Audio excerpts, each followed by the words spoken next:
celebrate. They have done it. Good evening, everyone. Welcome back to the Evermore YouTube channel. It's Chris and Mark back with the last of the season show. What's going on? I tell you, Mark, it's been a while since we've done this, but what is going on indeed? We've got plenty to talk about, plenty to get stuck into. And as it's the last show, we also have plenty of thanks to give to numerous people, especially you wonderful people in the chat. But I'm just going to start, Mark, by giving some serious thanks here to a couple of special people. The first one is Emi Martinez at Aston Villa for being an absolute lunatic and wiping out Hoyland for no reason whatsoever and getting sent off in the Aston Villa-Manchester United game. Oh. And the second one is the PGMOL for having terrible eyesight. Don't go to Specsavers, lads. Keep it going. Thank you very much. Newcastle United are in the Champions League. What's going on with you, man? I think you're right. I mean, as a goalkeeper, you watch that and you go, oh, what are you doing? Dear me. And if ever there was an advert for PGMOL needing to up their game, I think that was proved yesterday. I mean, obviously for Newcastle's perspective, it was glorious. But I think as an overall, just dear me, the sad state of affairs of officiating is but yeah, I mean, what does it mean? What does it mean? It means Champions League football for Newcastle United. And does. There you go. Can't argue with that. And that's all that matters, and we'll get stuck right into that in a minute. Just before we do, as we always say, if you haven't already, smash subscribe, help get us to the next milestone. We're over 10,300 now. We're closing in on 11,000 subs. So it's been an unbelievable year for us as Evermore. We've had loads of lovely comments from you, wonderful people in the chat, and I'm sure there'll be plenty more tonight as well. But let's get stuck in, Mark. There's only one place to begin, and that is Champions League, as you say. Champions League, we are here again. Wow, the second time in 3 years is absolutely unbelievable, especially given the fact that, you know, no first team signings in 3 windows now. Newcastle United have just been hampered by the PSR and FFP regulations. They've been choked out, strangled, and buried 6 feet underground. But despite all of that, Eddie Howe has still managed to get these players up to levels that we didn't even know some of these players had. You know, we're going to talk about some players in a minute in terms of how they improved and everything else. None of this is on the strength of the game, by the way, the weekend. That was dog shit. One of the worst games I've ever seen in my life. We'll talk about that. We'll talk about that in a minute. But the grand scheme of things is these players, Mark, this manager, you know, there's been times this season where our patience has been tested of them. You know, there's times where I've asked questions and you've asked questions. A lot of people have asked questions, and rightly so, because I always feel as a football fan, it's your God-given right to question when you don't think things are going well. But massive credit to Eddie Howe. He has gone to the drawing board. He has gone to the training pitch. He has made tweaks.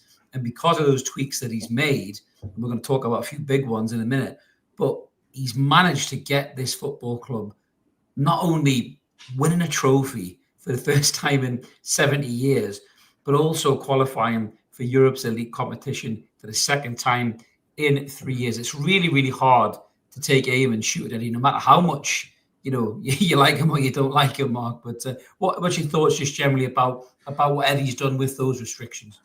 I mean, when you look at it, it's no first team signings. I mean, what outside of Asula, isn't it? That there's nobody come in really to make a difference to the squad.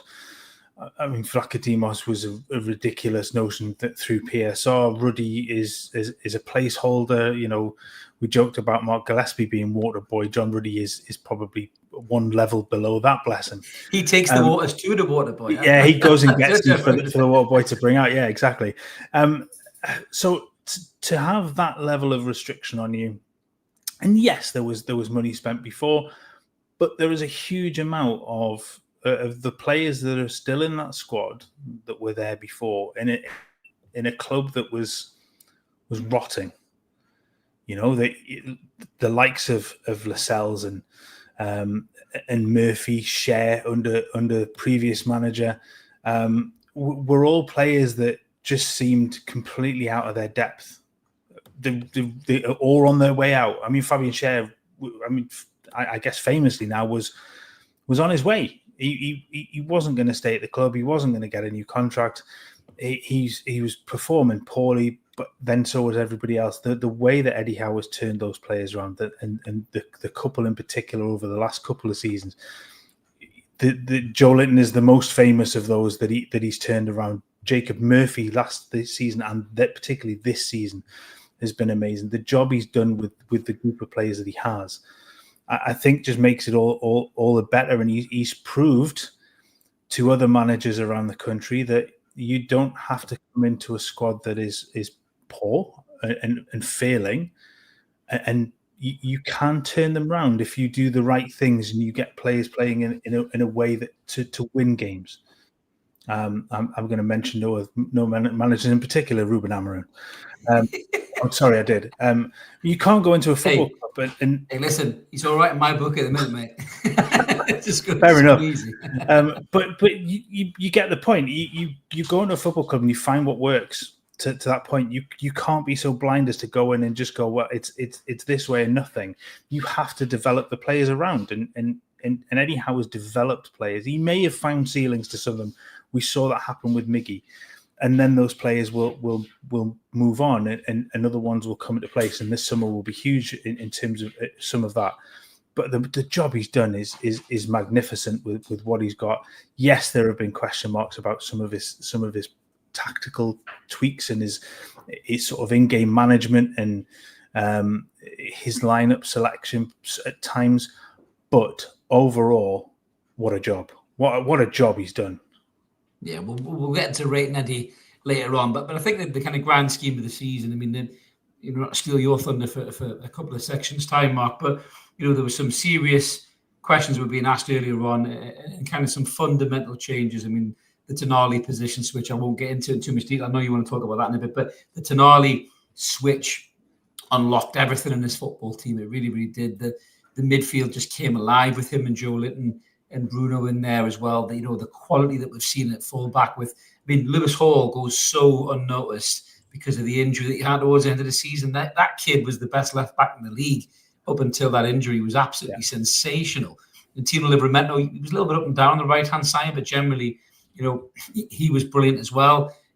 When players like Trippier had kind of disappeared, but then even we saw a resurgence from Trippier come back, and that professionalism, and everything that was going on with him kind of off the pitch. I think, that's good management by Howe, trying to resolve those situations and get those players mentally back in the room. And, all of these things were needed to get us to where we were. And we went into this Everton game, knowing that it was in our own hands. I mean, I was lucky enough to be there. Massive shout out to my benefactor who's in the chat tonight. You absolute legend. I had a belter of a day. I saw Mickey Quinn. I saw Rob Lee. I saw Steve from Stephen and Karen's Breakfast Show, and Carl Hutchinson, the comedian. I got a picture with him. He's a lovely fella. And I had a very nice time. Thank you very much for the ticket. And it was a brilliant view. No phone signal, though. No matter where you're sitting, no matter how good your seats are in St James's Park, it is lined in fucking lead. So for the new stadium, please, for the love of Christ, put a tower in there so people can check scores when it's up against the wall like it is, like it was on Sunday. But going back to the situation as well. Oh, hello. I think a podcast is destroying the studio as we speak. Same old podcast. Go and fix your things. If the Empire want to know how to take out R2-D2, all they have to do is get a cat. There you go. He's just wiped them out. Has he multiplied? It's like Gremlins. Did he get in the sink and get wet? He's just popped off another cat. There's two now there. My days. He's just an evil shit bagger, a cat. Mine are asleep. But yeah, going back to the situation, we went into that game. I suppose we might as well talk a little bit about the game, not to bring the mood down, because again, the game in the grand scheme of things didn't really matter because we got the job done, but the game was abysmal. And looking at the lineup and the formation, there was loads of noise about Isak starting. We heard some good things. We never come on and do ITK things, because if people tell us something, we kind of keep it under wraps until we see what plays out. Mainly so you don't like a tit if it doesn't play out, like a lot of people do. But Isak obviously made it. Comes swanning into St James's Park, looking like fucking Morpheus from the Matrix, about to tell Neo he was the one. He was an absolute ledge. But came on the pitch and didn't do a great deal because he is definitely carrying something. I think we'll find this out probably in the next week or two when he's got an operation or something like that planned. But I thought it was weird going 3 at the back against a low blocking team devoid of a lot of creativity in the shape of Everton, who don't really play through the middle. They don't really look for quick passes, in between the lines and stuff like that. They generally just pump the ball up to their big target man, hold it up, and let their wingers get out wide. And I just felt like setting up as we did, I I just felt like it flattened us, Mark. I mean, the atmosphere was great. War flags display was awesome, and everything else as well, unbelievable as always from those guys. The atmosphere was raucous. The songs were loud, but you could just see there was a nervousness about the team, and I don't know whether that's down to inexperience, Mark, of being in a situation like this. You look at a lot of those players out there that haven't really been in this position. It's no stranger to me.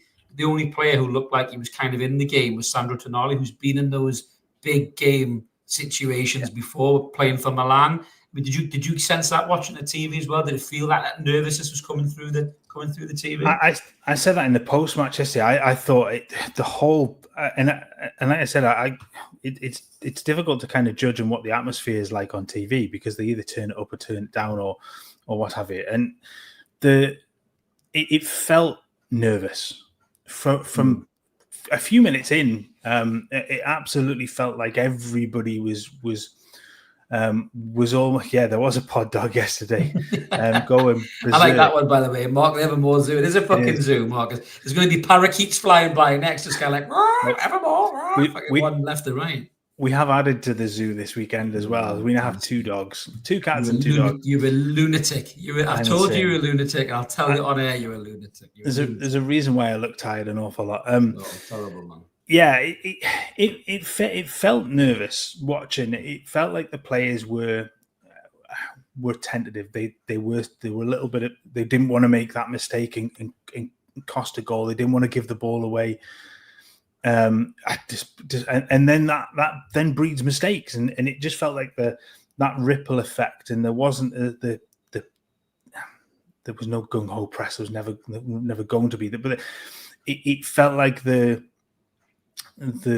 momentum never got going in the game. Newcastle usually start really, really brightly. It just didn't feel like they sort of grabbed the game by the scruff of the neck and went, look, we're just going to take care of business here today.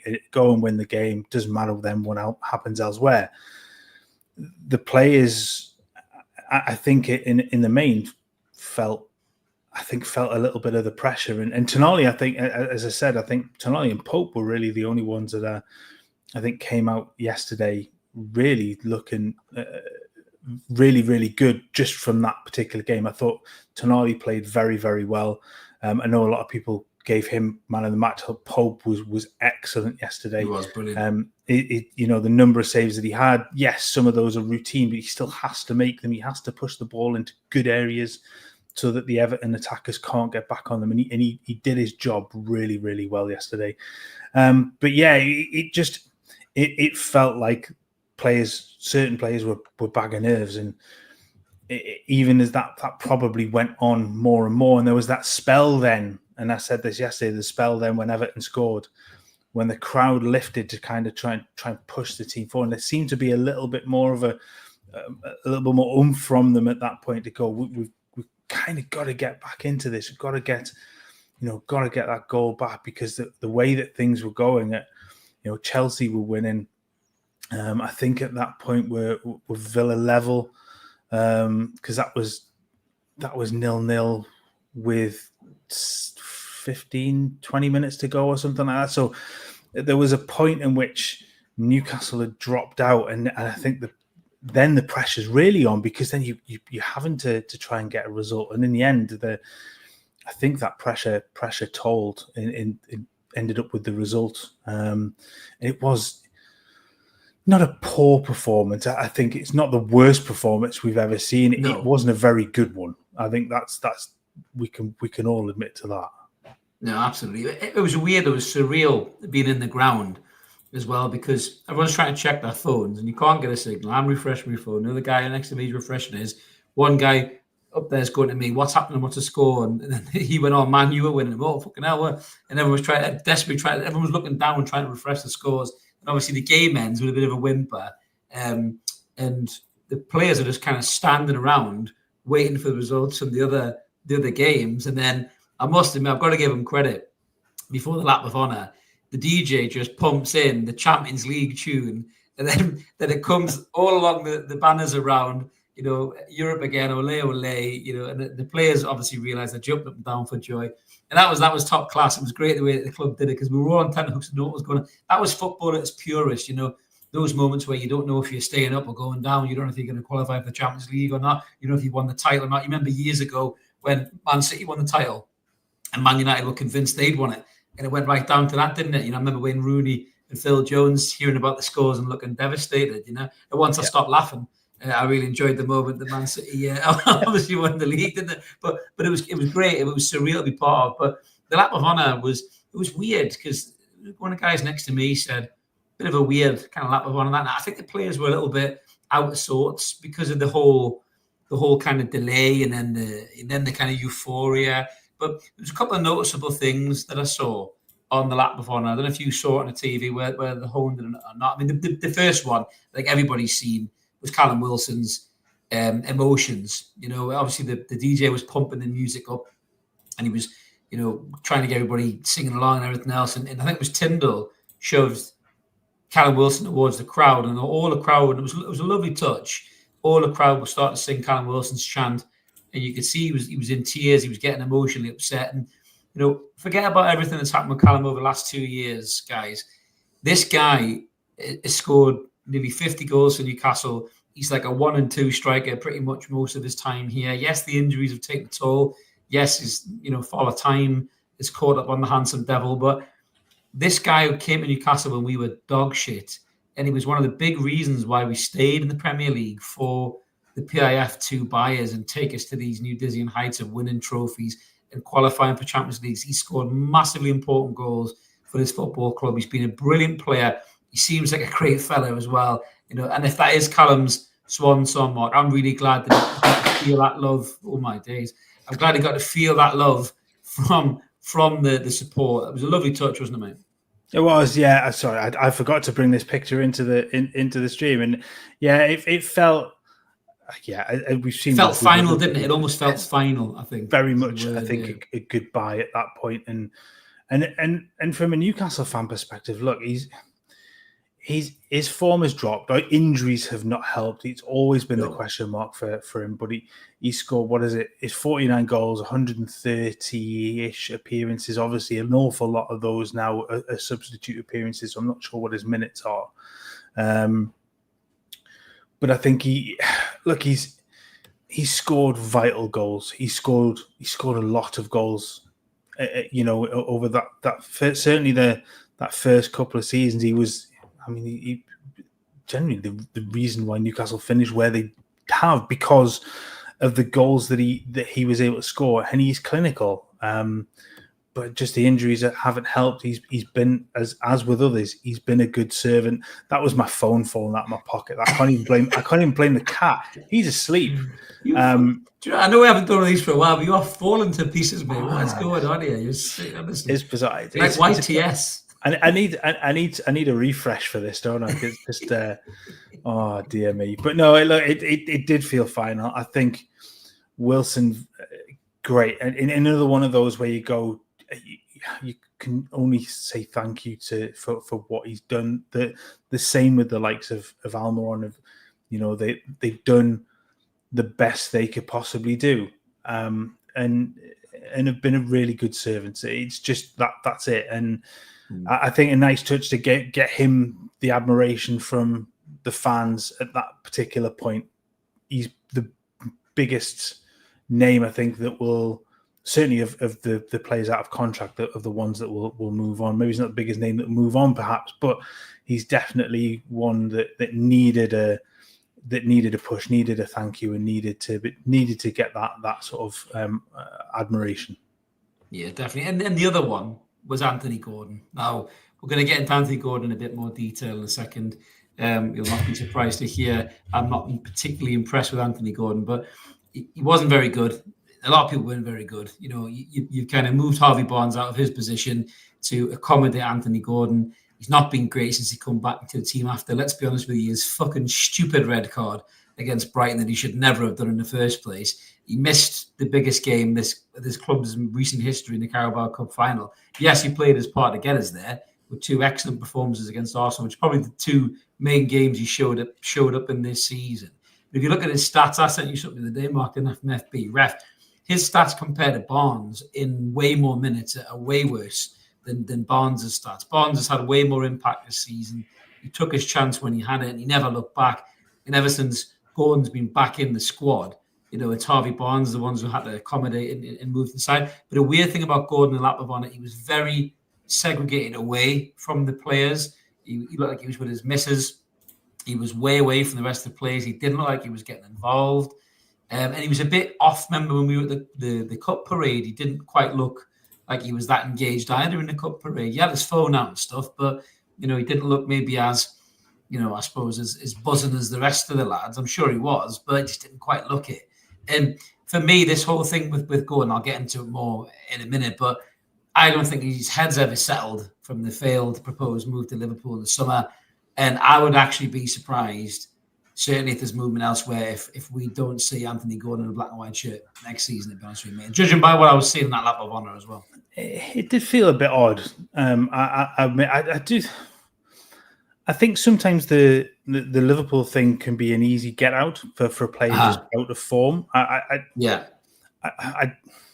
It's easy to jump on that. I think, as Mark says about Sulky, he's got that in his nature. He very much will sulk. He feels like almost an English. He's still a young player, isn't he? He's still a young player. You kind of forget that sometimes. He's been around for so long.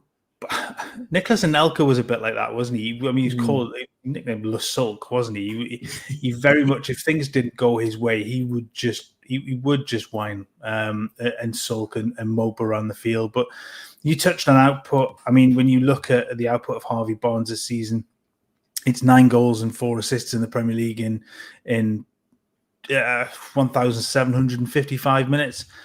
Gordon 6 goals, 5 assists in just under 2,500 minutes, so sort of 700 extra minutes. That's what, an extra 8 games, and he's less goals, less assists.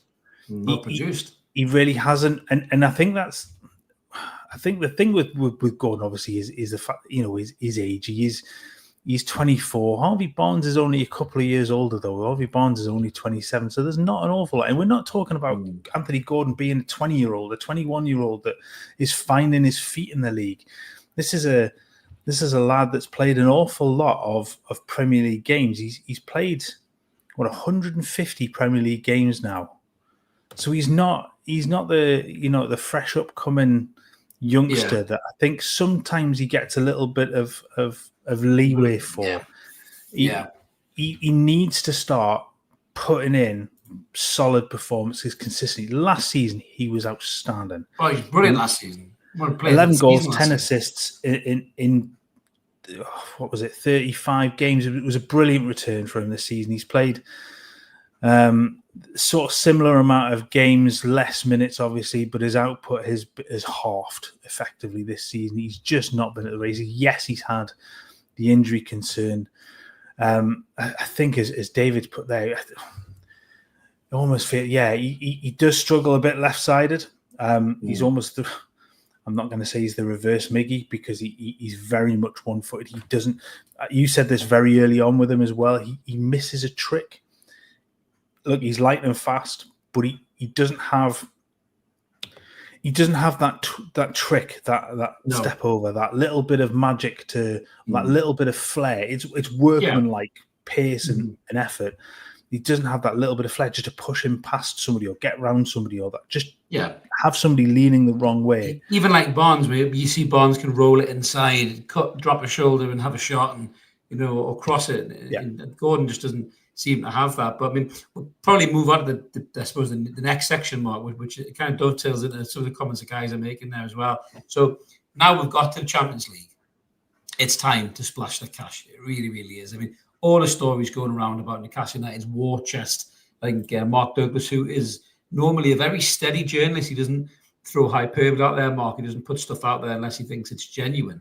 And he's saying because of the lack of spend in the last 3 seasons, that Newcastle have got 150 million, I think 150 wiggle from the PSR, or 100 million from basically the total is 250 million is what they're trying to say Eddie Howe can spend. And some of the names that have been flying out.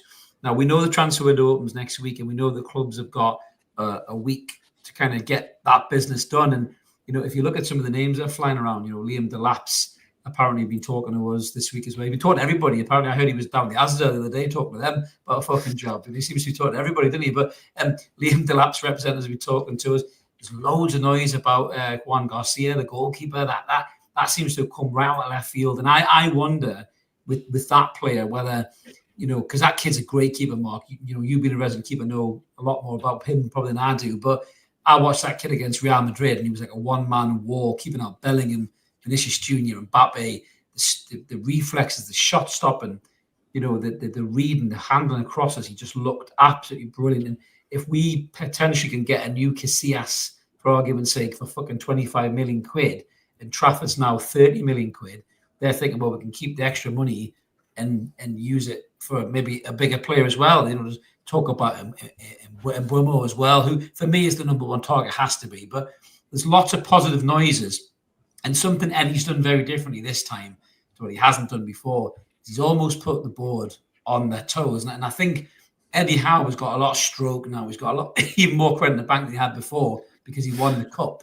He won the cup, so he's almost put the owners on their heels a little bit. And funnily enough, when I was in my posh seats as I was leaving, because I was trying to do my aftermath and I got kicked out, and I was going down the stairs to go for a pint, and I saw a very busy Paul Mitchell come sprinting up the stairs on the opposite side, looking very busy. And I thought, you better be busy, son. Get some of these deals done. But I mean, for you, Mark, can you see this being a positive window for Newcastle? It has to be, surely, off the back of this. They've got to capitalise on it. It absolutely has to be. Obviously, no offense to you, but that has to be the daftest question in the world. Genuinely, it has to be. After the 3 windows that have just gone, Champions League in the bag, cup win, freedom from PSR constraints, at least for the time being. That there has to be massive ambition. There has to be changes in the squad, and I think the freedom that there is already, plus with 1 or 2 or 3 to maybe move on as well in the summer, then I think that they have to be looking at that higher echelon. I think you touched on Garcia before. The other thing as well with some of the players coming in, some of the foreign players coming in, the wages will be less as well than some of the English players. That tends to happen. That it doesn't always happen, obviously, but the younger foreign players in particular will tend to come through on lower wages. I think Trafford will command probably a higher wage. I don't think it's and there's a sell-out clause to City as well. Yes, and that's got to go to City too. So exactly. So that's for Burnley's perspective. That's why they'll be wanting top dollar, because they know they're going to have to hand some of that money across. Look, I like both. If you end up with one rather than the other, I think both are cracking goalkeepers. Gossi will be the cheaper of the 2 options, and I think that it's the way I would lean if it was up to me. But yeah, I mean, Mitchell's going to have his work cut out this summer. It's not just about those 4 or 5 first team players, though. They have to be building squad depth, because you can't go into next season still relying on the likes of Lascelles and Kraft and players that are as good as servants as they've been. You won't even play Kraft. I mean, when you're down to no right backs and you've got to go 3 centre halves, what does that tell you about how much you trust Emil Kraft? It was an interesting decision. I said this yesterday. I didn't agree. As soon as I saw the team, the lineups, and it was going to be sort of 3-4-3.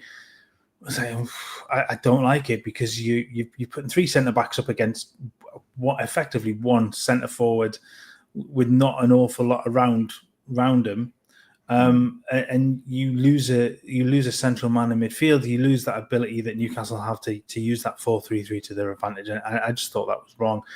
They had the ability to play Kraft at right back, and it would have been far better. I mean, even Jacob Murphy at right back would have been a better option than playing the 3, but that's been and gone. He did seem a bit lost at wing back. We've got a super chat in from Stephen. Thank you very much, Stephen. He says, thanks for everything this season, guys. That would only Howe at times, but our first cup in all those years, plus the Champions League, amazing. I'm glad he's laying down the law on transfers as well. Over to you, Paul. Absolutely, Stephen. Thanks for that, mate. Really appreciate that, buddy. But I think for me, the main positions, we talked about it already. I think getting a new goalkeeper unlocks a different way for us to play. Pope made some great saves. His shot stopping's never been in question, but his kicking is woeful. You know, I've often said he couldn't kick shit off his shoe. You know, if he was walking down the street and stood in it, they probably end up hitting him in the eye, probably. You know what I mean? Poor bugger. But so I feel too bad for him. I think he's on holiday in Portugal already, if you believe that.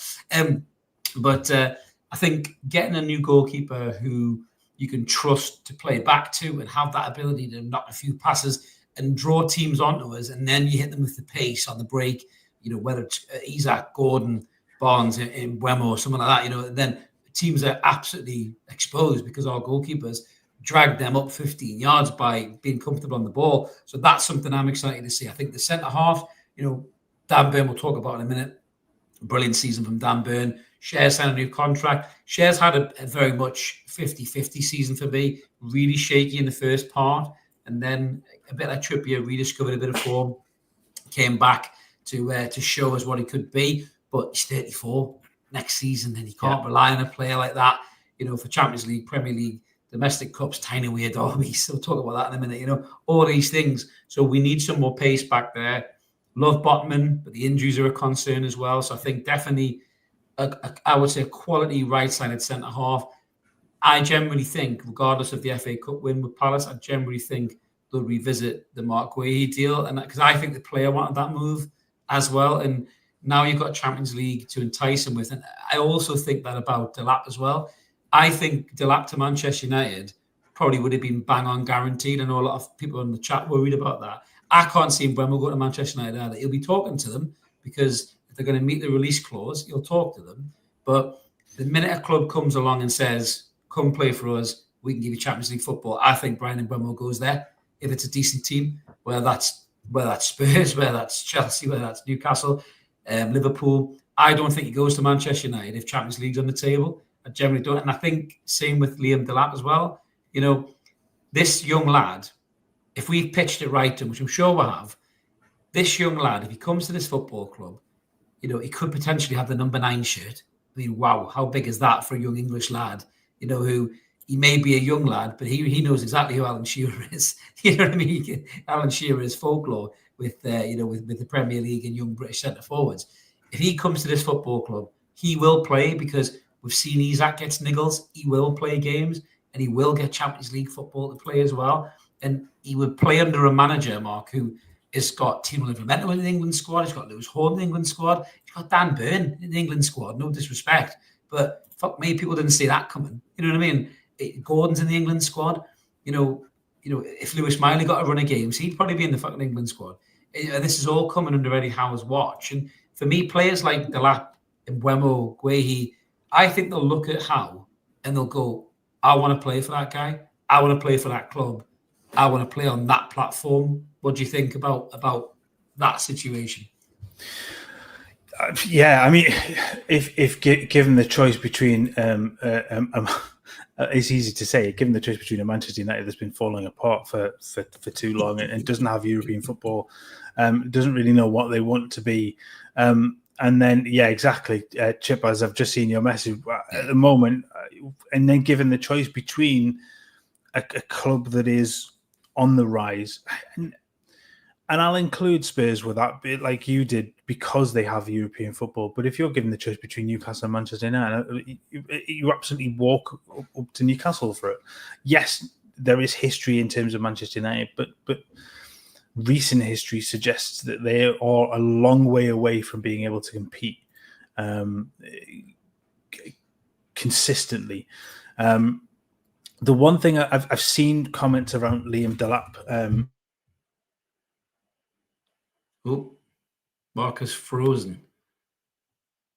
Well, as Mark's frozen in time, I will pull up Marcus's brilliant generosity there, gifting 50 Evermore memberships. You absolute legend, Marcus. Well done to you, mate. Well done to whoever else has got those memberships while I'm waiting for Mark to come back into the room. Let me know in the comments if you can still hear me, guys, but Mark is definitely frozen by the looks of it. And congrats to you, Chippers, as well, for your 7-month anniversary there as well, mate, as a member. Yeah, because she says, what was the one thing? Maybe get a better broadband. I think probably because was the main thing for him. But he will be back, I'm sure. Even to you, Mason. Good to see you in the comments, pal. Jeff is saying, no probs. Yeah, I'm okay. Clear as day for me. Excellent, Roger. Good lad. I think Mark is absolutely gone. Yes, he's gone. He will return, I'm sure. Like Arnie, he will be back. But going back to the signings for me, Newcastle have got to be aggressive here in the market. I'll be really pissed off if Manchester United, I mean, for starters, let's get it right. Manchester United should never be able to go after these kind of players, with the transfer fees involved. I mean, the Cunha one, before everyone starts losing their mind about Cunha, I think Cunha is a bit of a shithouse, to be honest with you. We've seen him, he's got a bad attitude. I'm not sure he was even an Eddie Howe player. I know a lot of the press were pushing it. A lot of the press were talking about, Cunha's a great player, all that other stuff.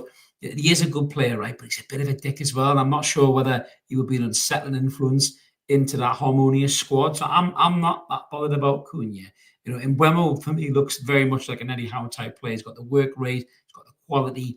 He's Premier League proven. He's got some of the best numbers, for this season in terms of end product. Imagine a front three. Imagine a front three of Brian Mbeumo, Alexander Isak, and Anthony Gordon, or Harvey Barnes even. I mean, that is absolutely unbelievable. But Chippers is saying, Mark looks like he's seen Katie Price naked. Not again, Chippers. He hasn't recovered from the last time. Davey's saying, lads, passports are ready. Got my picture, by the way. Thanks. Oh, brilliant. No worries, Dave. I'm glad you got it, buddy. Glad you got it. I was lost there for a minute. Couldn't remember what you were talking about, mate, but I'm really glad that you've got it. I think Mark has got a way to reboot his router, so hopefully he will be back soon. But yeah, for me, the main signings 100%, as Jay's saying there, 250 million about to be spent. I mean, that's class, Jay, if it is really. I mean, you're trying to break that down, aren't you? 25 million on Garcia, 50 million on Mbeumo, maybe he's 40 million on Guehi, and you've got three positions there and you've barely scratched the surface, and for me, we'll sell players as well. Obviously Wilson will go free agent. You might get 10 or 15 million for maybe Sean Longstaff, possibly. It's weird because if Gordon was to go, going back to that point, I would probably keep Willock because Willock can play on the left-hand side as well. Joe Linton can play out there. If you did get somebody like Delap could play through the middle, then you could potentially get Isak to go out to the left-hand side as well. So you would have a little bit of flexibility there if Gordon was to leave. He's back in the room. I don't know whether he's managed to find his on switch for his router.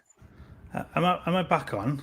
You are back on, mate. Chippers was worried. He thought you'd seen Katie Price naked, he said, because you froze in time there. You will worried about you. You will never guess what just happened. The cat knocked the fucking cable out. Yeah, that's what happened. Yeah, he hit the sleep button on the top of the tower. That fucking cat. I love cats, but fuck me, your cat. If your cat was a bloke in the boozer, he'd get bored. That's what your cat would do. Get bored. Do you think it's part of Newcastle's summer spending? They can get me a pen to put him in. No. I think he's a Mackem. He's a black cat. He's a Mackem. Plant. That's what it is. That's exactly what it is. He's a fucking Mackem cat.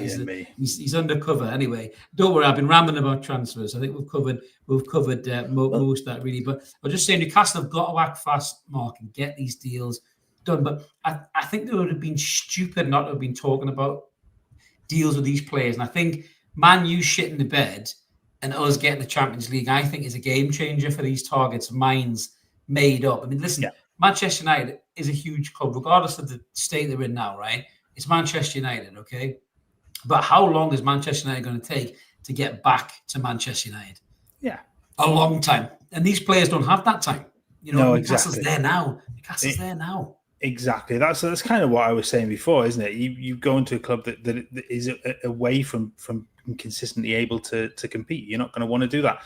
What I was sort of just saying before I got cut off was about Delap, and I just wanted to touch on that because I'd seen a lot of comments that it suggested, he's not really done it consistently before. He's 21, and let's not forget he is of an age where he's sort of finding his feet. And I think he found his feet in the Premier League this season. There was another 21-year-old that hadn't really found their feet anywhere previously, even at lower league, and that was Harry Kane. Harry Kane burst through from 21 on, when he got the run in the Spurs side.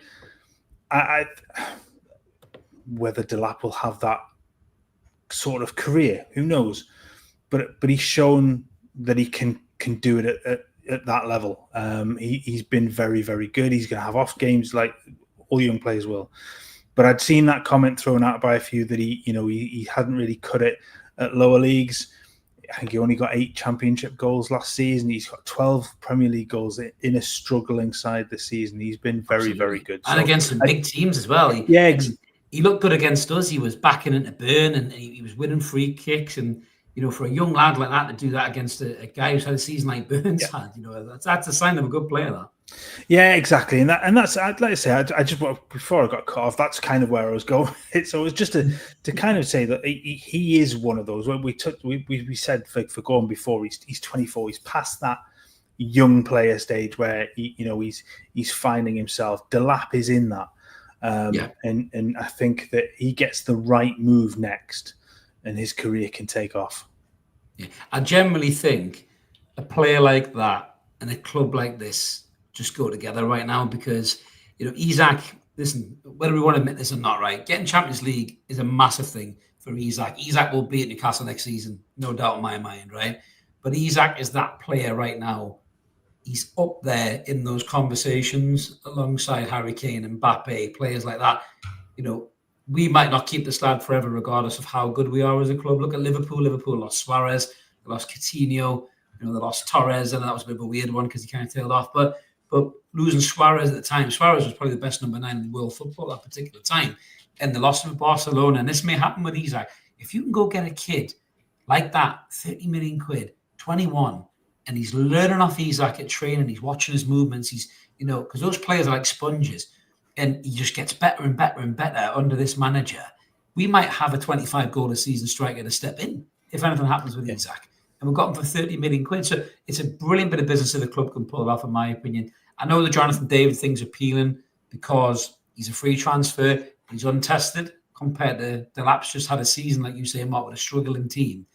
And I think you put him in that Newcastle team with that service, players like Tonali giving him the ball, Bruno, Gordon or Barnes, Murphy or an Mbeumo, linking up with Isak too. If he comes on and plays as a 2, he holds the ball up, Isak's peeling off of him.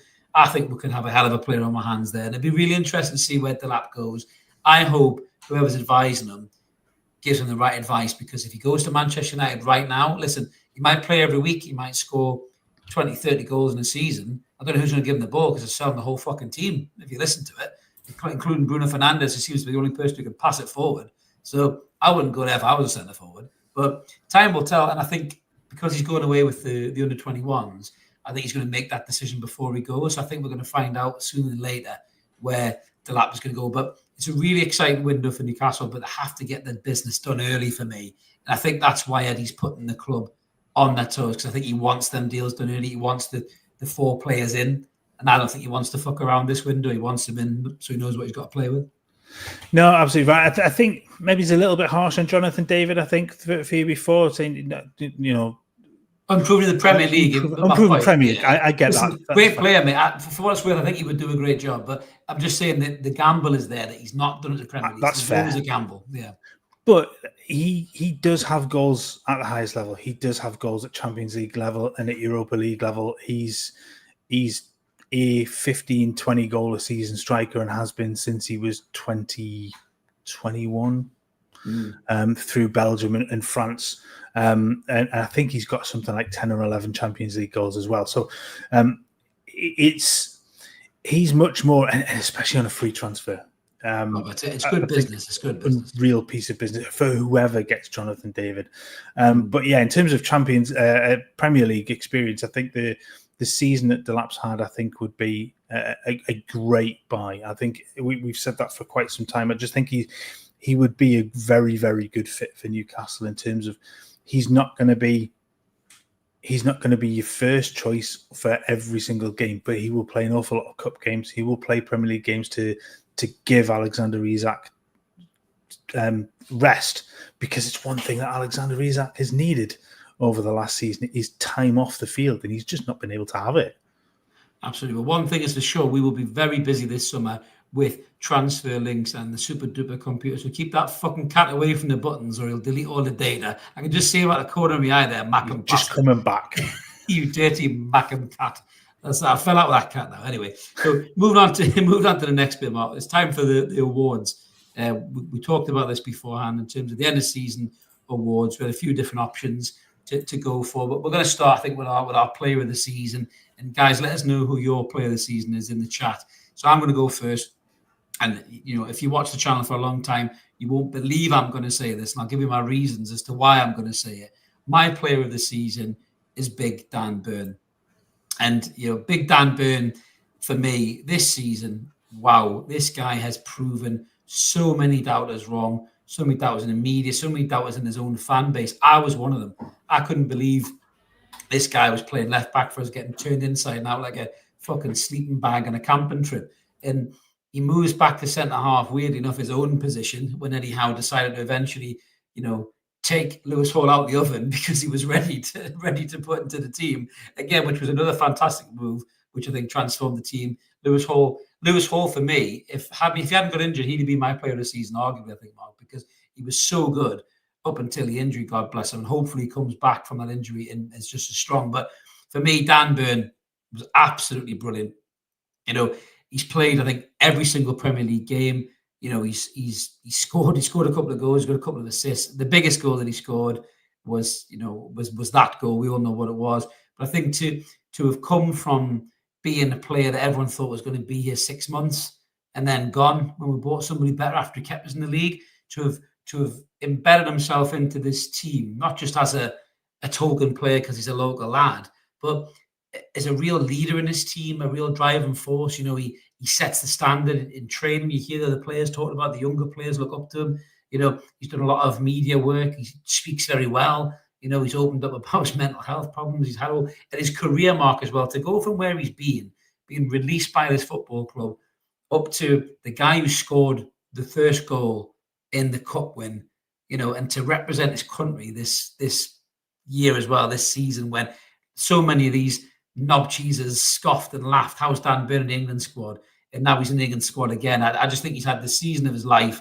I know people are saying the other guy in the chat, listen, it was very, very close for me. And in terms of quality, absolutely, that lad is second to none. But the reason I'm giving it to Dan Burn is I just think he's completely surpassed anybody's expectations of what he was going to do as a player this season. So a massive congrats to Big Dan Burn for me, Mark. That's my player of the year. Well, you've gone quiet. Your mic gone off. I switched off because he was bloody cat in the background. Fucking cat. You like that cat. Jesus, honestly. No, look, Dan Burn has been exceptional. He's been really, really, really good. He has been the for me the pick of the defenders. Lewis Hall would have been there with him, I think. Absolutely right. Poor Manny. Hilarious. Funny enough, the last time I joked about that, I got some pelters for it. Did you? Yeah, I can't remember who it was now, but yeah, I'd suggested that about it being a bit of a weak excuse to be out. Haven't struggled with that myself. Oh, there was a doctor in the chat, wasn't there? There was some doctor right. Came in the yes. game. That's it. Glad you were paying more attention than I was. Yeah, always, mate. But for me, yeah, Dan Burn, excellent. For me, it's this lad. I understand your reasons. I understand them. The easy one, I guess, the easy one would have been to go for Alexander-Isak, 27 goals and 6 assists this season. People who don't know anything about football will just say Isak because he's the top goal scorer. People who don't know about Newcastle as a team and the influences of players like these two will go for Isak because he's the headline grabber. So Tonali for me has been I guess this, and we talked about the switch earlier, and we'll come to this in a little bit. But for me, that the introduction of Tonali into that central role in midfield, and then his performances overall this season have been brilliant. He's never shirked. He's never let down. His effort has always been there. He's scored goals. He's got assists. He's put in goal-saving blocks and tackles and chased back 80 yards to run down a left winger and all sorts. He has just been brilliant. And absolute, it is a bit of a toss-up, I think, between the two for me, because I thought Dan Burn, absolutely, he got pelters, particularly for, what you said, when he's playing left back, he is out of position. He's not a left back. When he comes up against pace, he's really going to struggle. But he's taken that left centre back role this season with Botman being out and has been exceptional. But for me, Tonali has just been brilliant, and he, on the back of having a year out for a ban for a player who was come to a new country, only out to play a handful of games before he was banned. He turned up at 23, a big money transfer into a new country, a new culture, a massive culture shock going from Milan to Newcastle, that's for sure. He's been magnificent, absolutely magnificent this season, and a huge reason for where Newcastle are in finishing the Premier League. Absolutely, 100%. It's really hard to disagree with that. I just think he's genuinely, the word world class gets thrown around quite a lot, but genuinely, I really feel that Sandro Tonali is world class. He's a world class footballer. I just think when he's on the ball, you see the way he is on the ball. His composure, his ability to dictate games. And just you just feel so comfortable when he's on the pitch. And I think the partnership that he's created as well with Bruno, is just it's got so much potential, hasn't it? In terms of of being arguably one of the best midfield pairings the Premier League seen in a long time, and even European football as well. I can't wait to see these guys in the Champions League against the best of the best. Both of them at full tilt, having that time to grow that relationship between them and Joe Linton in the mix as well. Even when Miley come in, you can see the synergy. I love what Tonali's never scared to give somebody the ball. He just gives him the ball and then he asks for it back and he just keeps it all moving. And yeah, you're right, Mark. He's absolutely brilliant. And I suppose mine for Burn was probably sentimental and performance related. I think Burn's been excellent. But yeah, I think Tonali's just been absolutely brilliant. So most improved player, I'll start off with this one, mate. Most improved player. And again, this is another lad that I've absolutely buried on here. And I'm never scared to go back and say I got this wrong. And he's made me eat my words. And I think he's made a lot of people eat their words this season. We all keep talking about how much we need a right winger. But my God, Jacob Murphy this season, Mark, has been absolutely sensational. Again, it was really close between him and Lewis Hall. If Lewis Hall hadn't got the injury, I might have given it to Lewis Hall, because I just think he really, just from what we saw the season before with Lewis Hall to what he was delivering, was night and day. He looked like he'd gone away and become Roberto Carlos and come back, and you were like, fuck me, what's happened there? But Jacob Murphy, for Jacob Murphy to have gone from being this championship winger that everyone thought was going to be one of the first to be flicked out of the club after the takeover, to then be in this, lovable, likable kind of lad who just turns up every now and again, but then misses from 2 yards the next game, to suddenly have this consistency in his play, where he's making the right decisions. He's not panicking. He's looking for the right ball. He's composed in his finish. His stats wise are ridiculous. So 41 matches played this season, 9 goals and 14 assists from Jacob Murphy. I mean, that's like Kevin De Bruyne numbers. That's ridiculous for Jacob Murphy. We didn't think he had that in his game, and his work rate and everything, and he'll play anywhere, he'll play any position, no fuss, no muss.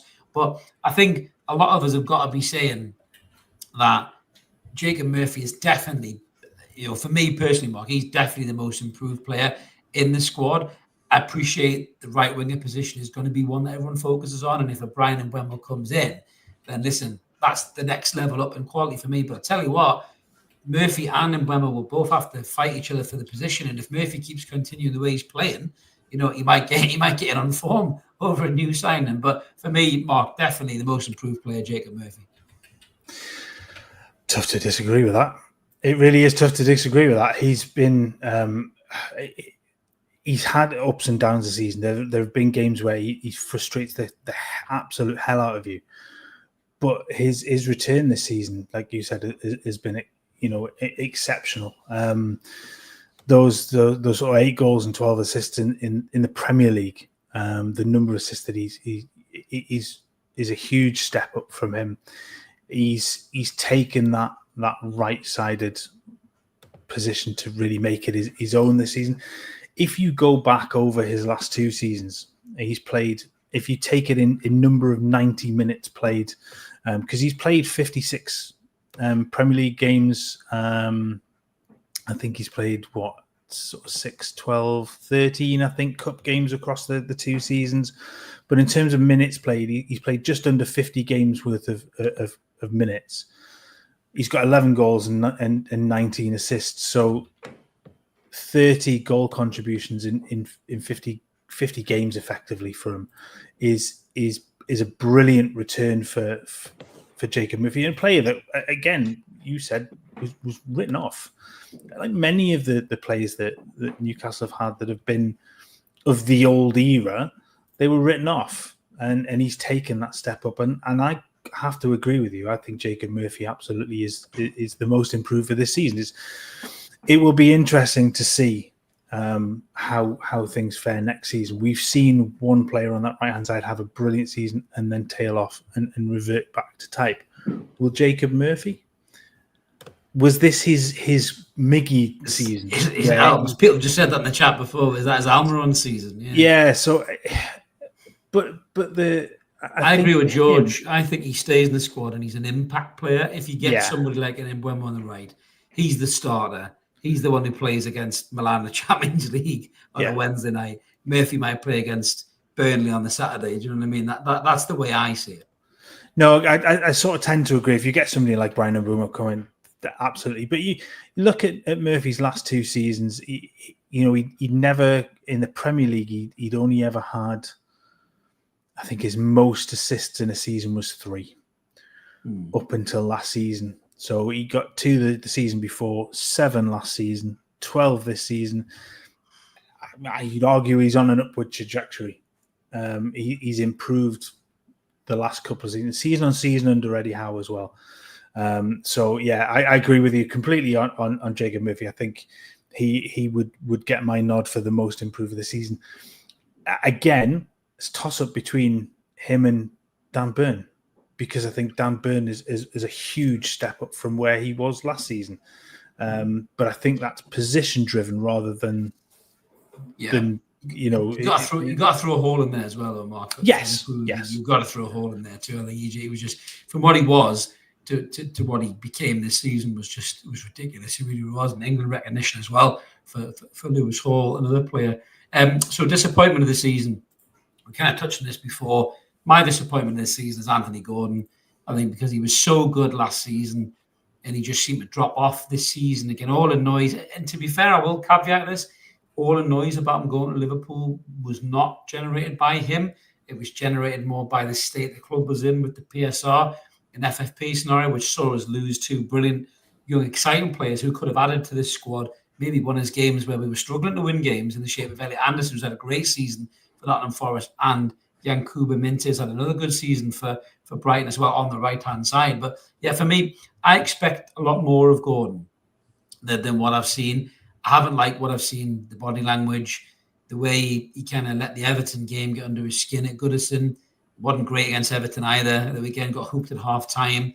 He showed up in some big games, like the Arsenal Cup games. That was the Gordon that we all know and love, the pace, the directness, the finishing in the big moment, the lapping it all up, winding the Arsenal fans up, leading on the corner flag. I loved all that.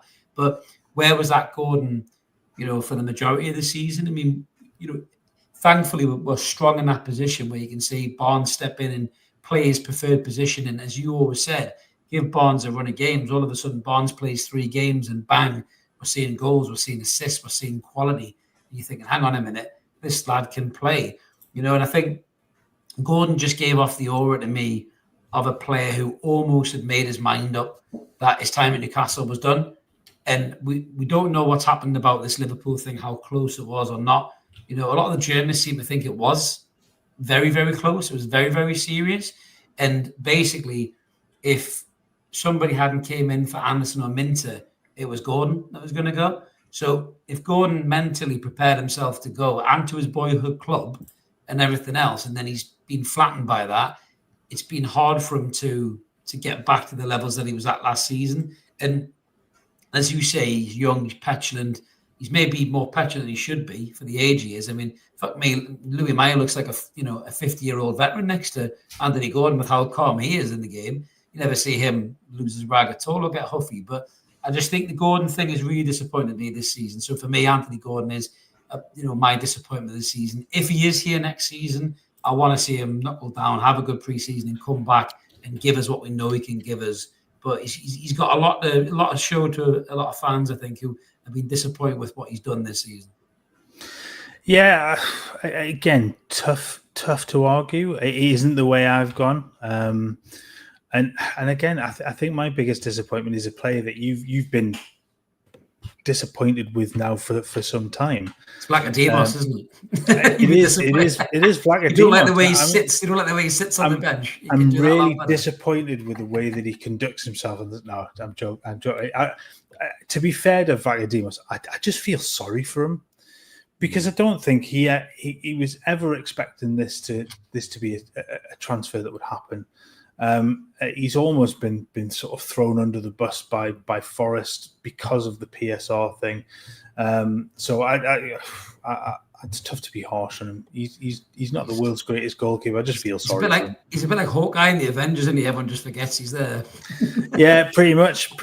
But no, I think my disappointment of the season, player wise, is Joe Willock, and I think it's just the lack of impact that he has now on games. Yes, the injuries in previous seasons have helped. He's had very little time away from the squad this season. I think if you look at his injury record, I think he's probably only missed 4 or 5 games this season through injury. Yeah. Obviously, maybe he's missed on return and things like that, but I say it's the lack of impact that he has. And it's easy to go back to the season that he came in on loan and he got those 8 goals. But when you go back 2 seasons ago, and I've talked about this last season in this strange transfer that Newcastle made to bring in another left-sided forward player when they already had Gordon, Joelinton and Willock, who were perfectly capable of playing that and performed really, really well. 2 seasons ago in the Champions League run, the qualification run, he was excellent that season. He played a lot of minutes. He got goals. He got assists. He had real impact on that side. Injuries hampered last season. That's without question. And I think that's what's taken its toll on him. And this season, it's just not been at all a good season for him. And I think it's possibly one of those times where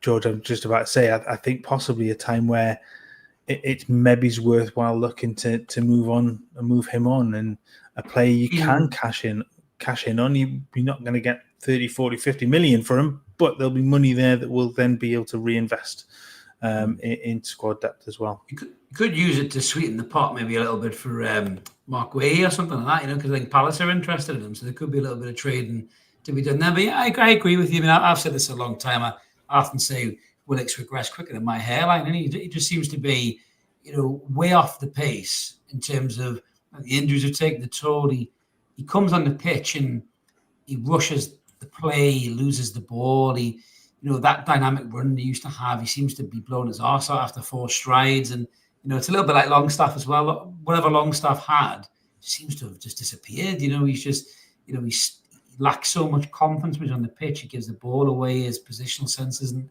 very good. He can't pick players out, doesn't make any good forward runs. And I think the fact, again, with Longstaff, that he's not even getting brought off the bench, in the last game of the season, again, it goes to show you, that I think Sean's time is probably done at the club, but I think when Newcastle are going as a club and transition to the next level, I mean, there is some great signings out there, like you look at Lille, again, with Jonathan David's club, you got Angel Gomez there as a free agent, at the end of the season, and he could be a great replacement for Joe Willock. Peter talked about Jacob Ramsey at Villa, who maybe Villa need to cash in now. They haven't got the Champions League football anymore. There's a big bill there to pay for Villa. They may need to sell one of their players. I mean, it looks like Martinez might be going to Saudi. I mean, that's why he got sent off. He was fucking Villa hunting in Saudi or something beforehand, possibly. Well, if the conspiracy theorists out there would seen the reports that he'd been linked with Manchester United and decided to do them a favour. Do them a favour. Who knows? If he went there, it'd be horrendous. But I think players like Longstaff and Willock, Wilson, yeah, they're kind of listen. You've done well for us, lads. We'll not forget what you've done, but now it's time to go up that next level in quality, and you guys aren't going to be part of that story. Yeah, it's odd, Sean. And you said that the drop, and again, he's probably had his peak moment. Definitely. His peak moment was obviously that season qualification for the Champions League. He was good last year. He had to do a job when Tonali was banned.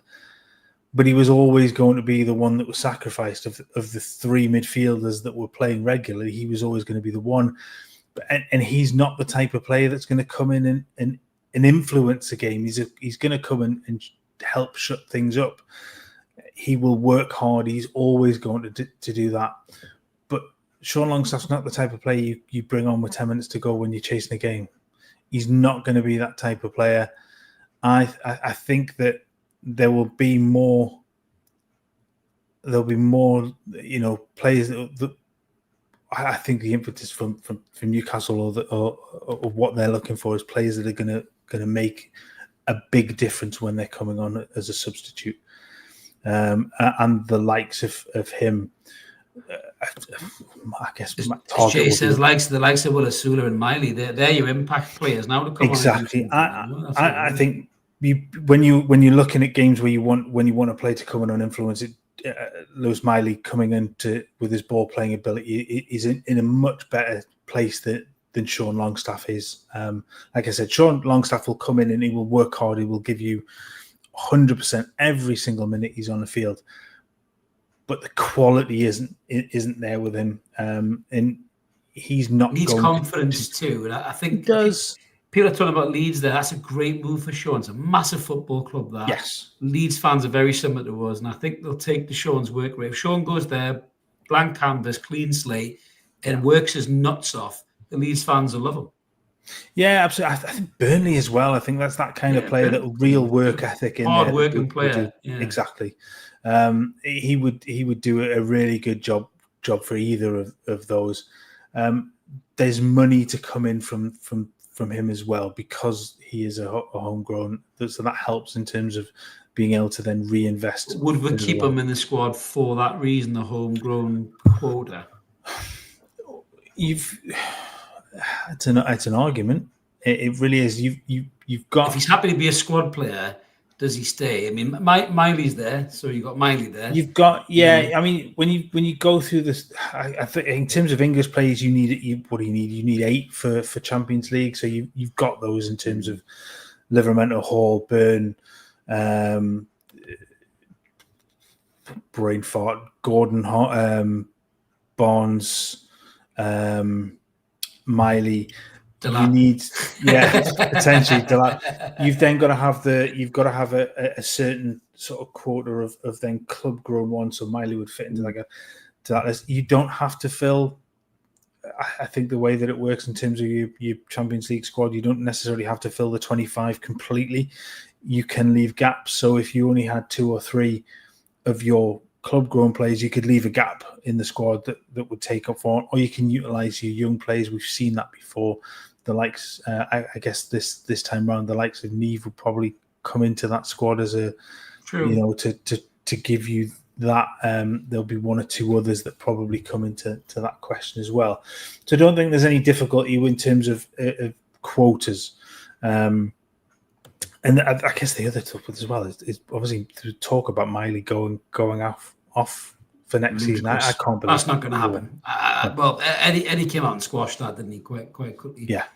To be fair, yeah. So we're done with disappointments. The moment of the season for me, I think we're both in agreement on this one. I know we're not actually got different. We're not. So yeah, we're not. Sorry, we're talking about for the moment of the season for me. Shouldn't surprise any of you. It's winning the Carabao Cup. And that is the easiest one to go to, but I'm going to it. As a Newcastle fan, goalkeepers through 30-odd years. I've never seen us win, anything of note. I saw us win the championship, and the Intertoto, that lovely little certificate. Remember, it was printed out on a PC, I think it was, laminated. But I never saw us win anything, well, I would say a proper trophy. We were up against the best team in the land that won the Premier League. Nobody was giving us a hope in hell. And the performance those lads put in was absolutely imperious. Dan Burn getting the first goal, the end of that story as well. I think for most fans, that has got to be certainly up there for you as the moment of the season, because the feeling that we all had from that, you now both lucky to be at the parade, Mark, as well, in the city afterwards. And just if you could bottle that feeling of euphoria and relief that Newcastle had won a domestic trophy for the first time in 70 years. And you ask the likes of City who have been on this journey before us, that's one of those stops along the way to greatness where you win that first trophy. Yeah. And then it goes on, and winning becomes a habit, and winning becomes less of a stress and pressure to the squad, to the manager. And look what we've done now. We've won a cup and got Champions League football. So we've been able to take that mentality to the rest of the season. We didn't just go, we won a cup and then just down tools. We stepped up the levels as well. But yeah, for me, winning a cup, definitely my moment of the season. I was actually, weirdly enough, for a gobshite like me, I was speechless. I remember just looking at the screen, going like, did that really just happen? And I kind of froze for a little bit because I just didn't know how to deal with it. And then obviously the days afterwards were just amazing. And yeah, what a feeling that was, mate. That's my moment of the season. Carabao Cup winners, fucking get it up here. It seems really, really daft to even not have that as your moment of the season. But for me, I'm just pissed on your chips, haven't I? Kinda. But to me, it's you're more logical, you're more practical than mine, I think. We'll come back, and I sort of analytical. You're the stat man, so analytical is your reasoning. So. Give me a little bit of credit at this point. But look, for me, it's the change, and I've talked about it a couple of times already. It's that change of tactic. It's that switch of moving or playing Tonali in that central role, that area where he can dictate games and take control of games and really put his stamp on it. You look at the first part of the season, I think it was up until early December. The first 15 games in the Premier League, when you look at that, Newcastle had 5 wins, 5 draws, and 5 defeats in the first 15 games of the season. It was rocky, I think, at that point. You've only got to look at the team that's sitting just above them in that table and think, Jesus Christ, how fortunes changed as things went on. But up until that point, we hadn't seen much, or hadn't seen him in position to influence games. Then came the Leicester game. And that was, I think, the switch over, and it prompted a run of, what was it? 1, 2, 3, 4, 5, 6, 7, 8, 9, 9 straight wins, I think it was, and that was the I think the genesis point of this season for Newcastle. His switch, and it's not all about Sandro Tonali, but it was that switch over, and the change in attitude then from the club, the players, and then it became the fans as well, because all of a sudden it was St James's Park felt louder. They felt like they were far more behind the side as Newcastle scored plenty of goals and barely conceded a goal in that run as well. I think that nine game run, no one conceded three goals. Scored 4 a couple of times, scored 3 a couple of times. They were on fire during that point. I think for me, that switch, that moment of the season that really prompted Newcastle's run to the final. Yes, they'd already made it through the second round penalty shootout against Forest, the third round against Wimbledon, which was just an awful game of football.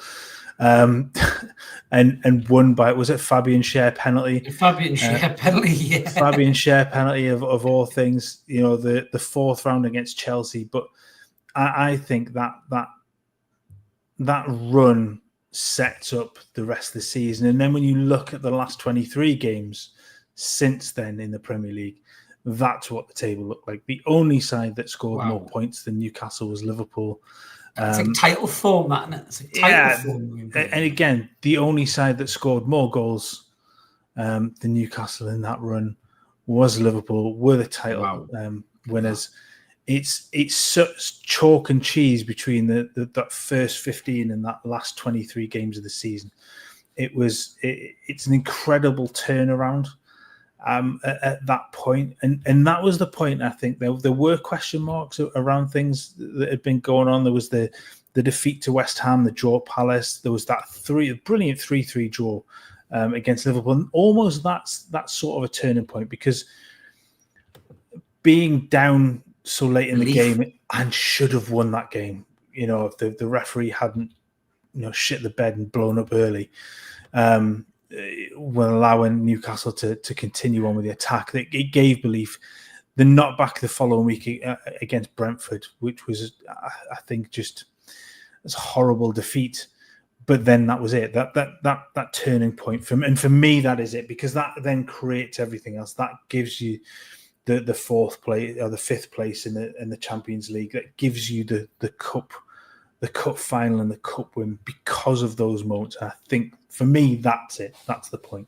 Yeah, well, Ian's moment as your cat barking live on air was his moment there, which is that's a very good moment. It's a very good moment. So we'll finish on the last award, and then we're going to end this one with a nice Out of Toon, which we haven't done in a while. There's plenty to talk about, but we're going to finish our awards with the manager, reviewing the manager. We're going to mark him out. I suppose we're going to mark him out at 10. That'd be the easiest way to do it. There's been some highs and lows for Eddie Howe this season. Times where we've questioned his judgment. You just touched on it really eloquently there, Mark, in terms of the Tonali and the 6. He persevered so long with Sean Longstaff in that role. It just wasn't working. And you could see it wasn't working. We were all screaming it wasn't working. And then he made the decision to do it. Obviously, he seems to have tactically sometimes got it wrong, but then he's went back to the drawing board and he's put it right. But listen, all in all, this man has won Newcastle United the first trophy in 70 years, and he's got us in the Champions League for the second time in 3 years. And it's important to remember that. And he's done all of that with no first-team players for 3 windows. There's nobody in that top 5 manager who could say that they've done that kind of a job without being backed massively financially. I mean, fuck me, the teams in 16th and 17th have been backed more financially than Eddie Howe. And for what he's done is absolutely incredible, not to mention, with his health and pneumonia and battling through that as well, like he has done recently as well. Absolutely brilliant of the man. And he's such a class act, in terms of his eloquence and his articulation, his calmness as well when he's talking to the media.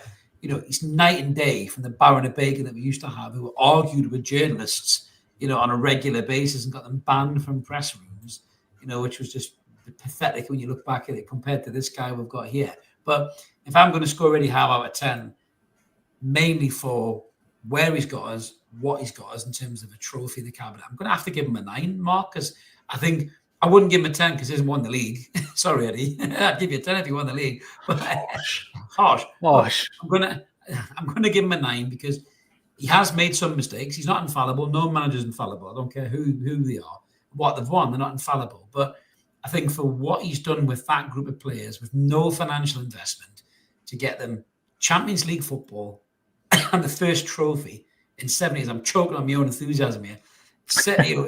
Champions League football and the first trophy in 70 years, you've got to say the bloke has done a phenomenal job, Mark. It doesn't matter how much you criticise his selections or how much he favours certain players, but even look at that now, he's evolving, he's changing. Callum Wilson's maybe getting shoved out. Sean Longstaff's getting moved aside. This kind of, Eddie's got his favourites and his clicks and all that. There's a ruthlessness kind of appearing into the man. And maybe that's been driven by the new ownership and the new structure above him, potentially, because he has to work with these people. But he is a young manager and he is getting better and better as the seasons go by.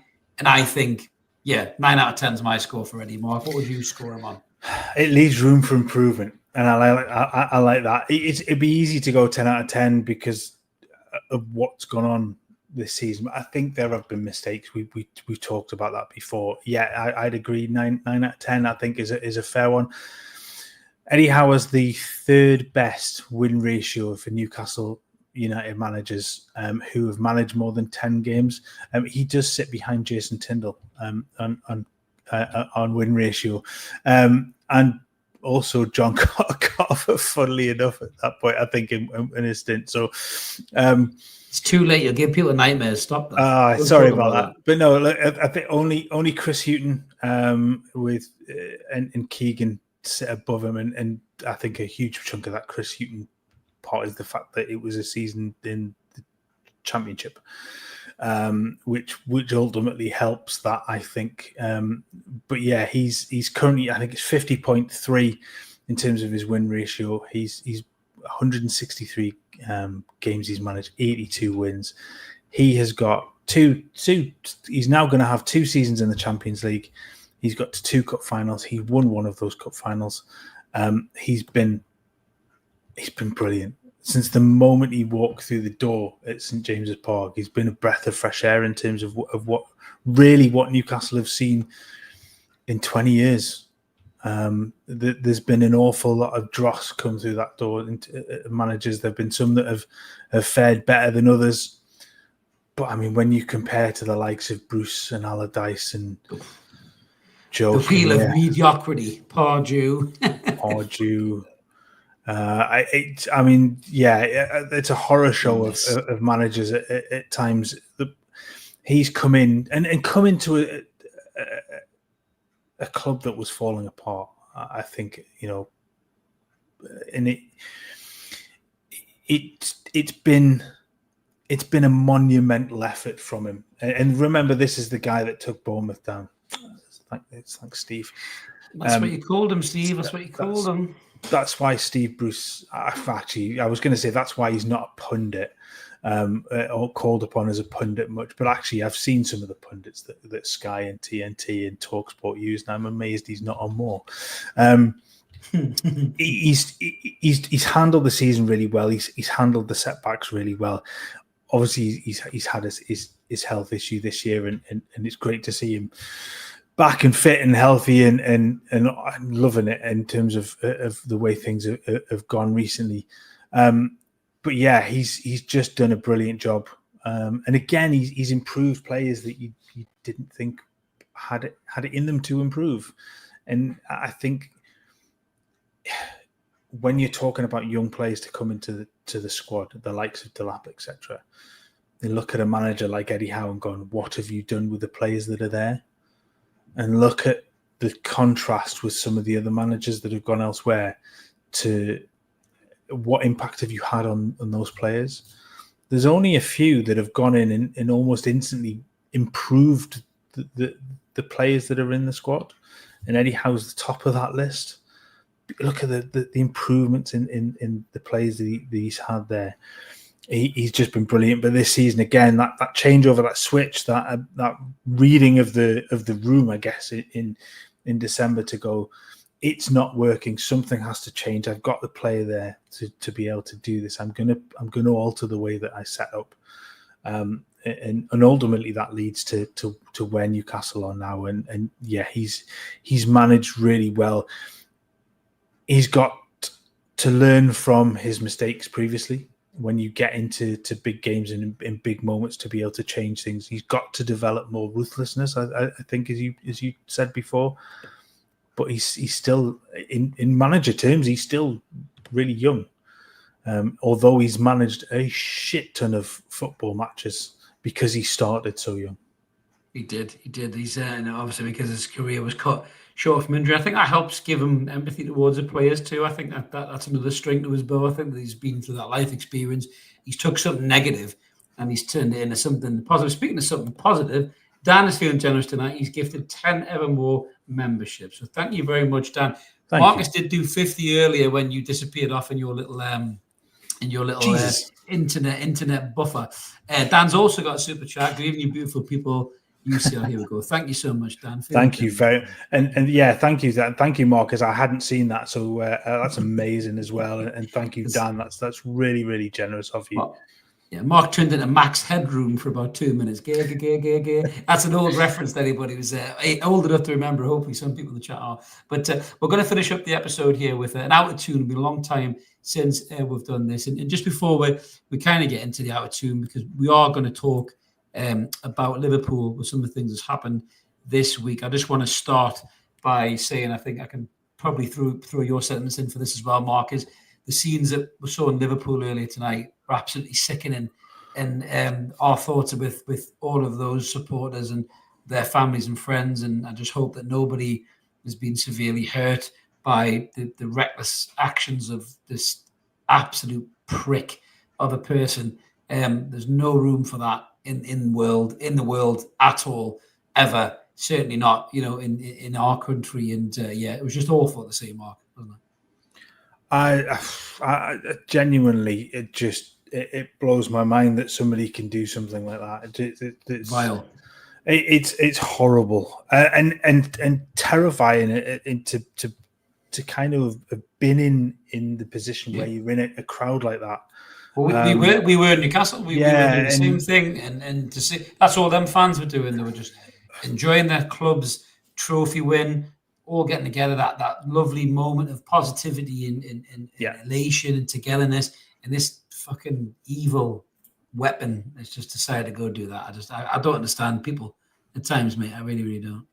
No, not at all. And obviously there will be injuries because that's the most obvious statement in the world. We just hope everybody is okay and there's nothing too serious. I haven't seen any news reports since we came on. So it's a horrible place to have taken it, but it was worth sort of bringing up in that, just because it's such a fresh thing that's happened. Yeah, it's that respect for those poor people that have been involved in that. But some of the big news of Liverpool, this has caused a big stir, going back to football here. Obviously, we know Trent Alexander-Arnold's leaving Liverpool, heading over to Real Madrid to play with his mate Jude Bellingham. Some of them AI-generated chat show things, by the way, with them too was genius. Whoever's created them were some of the funniest things I've ever seen. But, it's been a tough few weeks for Trent. He got booed massively by his own supporters. Now, people saying it was a minority of them. I didn't like it. I thought it was a bit much. I understand they were upset and disappointed. Some of the visceral kind of reaction to the lad leaving, I thought was a little bit over the top. This is a kid who's, played over 400 times for you or something. He's won every trophy he could win for you. Scored great goals, assists. And you can see from the emotion at the weekend, Mark, it did get to him. And Jurgen Klopp was in the crowd. And Jurgen Klopp was quite vocal about how disappointed he was about those boos as well. But I mean, you can see what it means to Trent Alexander-Arnold there. He's crying his eyes out on the pitch, the lad. He's leaving because he wants to go and try something new and play for Real Madrid. And, can you blame the lad? I can understand why Liverpool fans are annoyed, but can you blame the lad? It's a tough one, isn't it? Because you've got a homegrown hero who is, he's won everything at Liverpool. Exactly. And I guess from a fan's perspective, you're homegrown. You love they love the club. They've given everything. And those fans then will they would do anything to be in the same position as the player, and they will always say that they wouldn't take it. But there comes a kind of point when that's all you've known. And he's never been anywhere else. It's not like he's had loans here and there when he was a kid. He came into that Liverpool side as a 17-year-old, didn't he? And he's done brilliantly ever since. Question mark sometimes around his defending, but ultimately he's an exceptional footballer. He's only 25. The opportunity to go and do something different, the opportunity to go and play in Spain and go and experience that. I'm not sure why anybody can blame him for it. And the argument is around running his contract down and that. But ultimately, that's down to the club earlier on to get that tied down. They could have tied him down. Well, they've had a shocker. They've had a shocker with their contracts, Liverpool. They're very lucky they got Van Dijk and Salah signed there. I think that was almost out of desperation. And shit the bed of a Trent, to be honest with you. And on the boot, I don't like it. I sort of understand it, but I don't. For him to come on as a substitute, I mean, to be fair, I think Arne Slot probably misread the situation for it. He should have maybe not done that. Yeah, and they said it was a minority, but in that game, when you listen to it, that did not sound like a minority of fans in the ground. It was very loud. It was an awful lot of them, and it just felt for a player who's given everything and has played. Yeah, I don't know what it is, 350, 400 games for the club. He's won the Champions League, hasn't he? He's won the Premier League a couple of times. He's a decorated footballer for your club. Celebrate him. Absolutely. No, I couldn't agree more. And I think he'll do a good job for Real Madrid. And there was also an end of an era for somebody else, Gary Lineker. So Gary Lineker, whether you love Gary Lineker or you don't, he signed off his last match of the day. 25 years he's hosted that show, which is incredible. I mean, then the last person who did it as long as that was 13 years. Was it Des Lynam, I think? And Gary Lineker has been a brilliant broadcaster. He's obviously got his podcast he does with Shearer and Mika Richards. The rest is football. It's great. I was listening to it just the other day. Great interview with Duncan Ferguson on that one. And Gary Lineker will be fine. He ain't going to struggle for work. He's going to be off doing his own thing. But I think he's quite an outspoken political guy, is Gary Lineker, and I think that kind of clashes with his previous employer that he's just moved on from, shall we say. But I think as a pundit, Mark, I think Lineker's been brilliant on match of day. He's been great value. He's engaged it really well. I host this, which is totally different from hosting that. But it's difficult to be a host and keep things moving and engage with the guests, the pundits, and all that kind of stuff. And Lineker's one of the best in the business of doing it. And it's a tough act to follow. Is it Mark Chapman, Gabby Logan, and Kelly Cates, I think? Yeah, and the three coming in to replace him. So it's tough ask and big shoes to fill, mate. And I think he will be a big miss, won't he, Gary Lineker? Yeah, I know a lot of people don't like him, and that's you're right. If you don't like the way that he handles himself, and he is quite outspoken, he and that will always rub people up the wrong way, whichever part of the divide you come down on. I guess it's always going to be something that will upset some and delight others. But I think he's done a good job for the BBC. Value for money, maybe not. I think he gets paid an awful lot of money. I'm not entirely sure that gives you great value for money.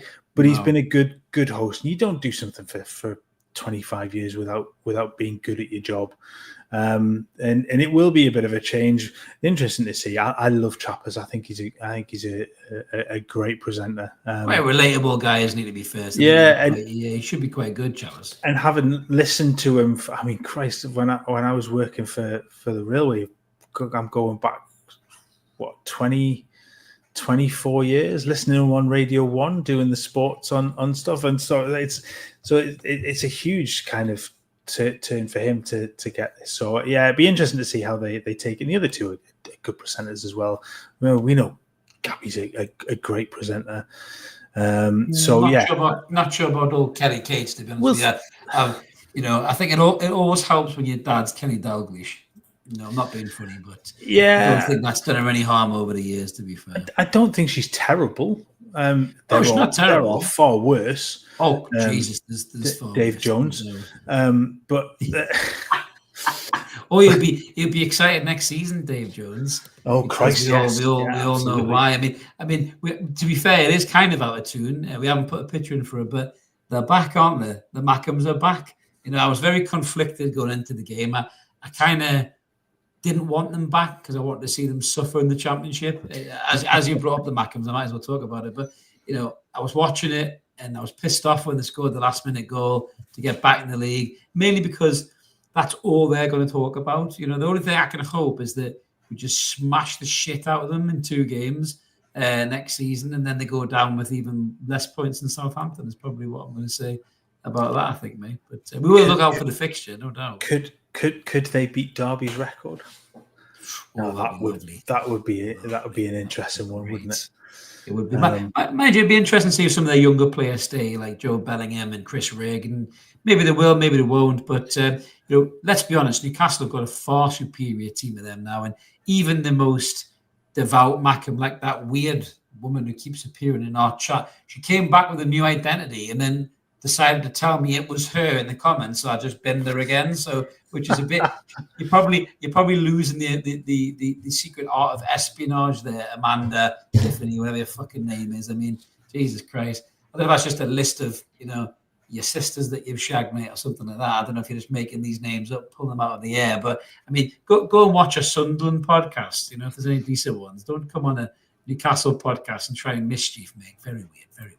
But listen, next season will be all about it. That'll be their Disneyland.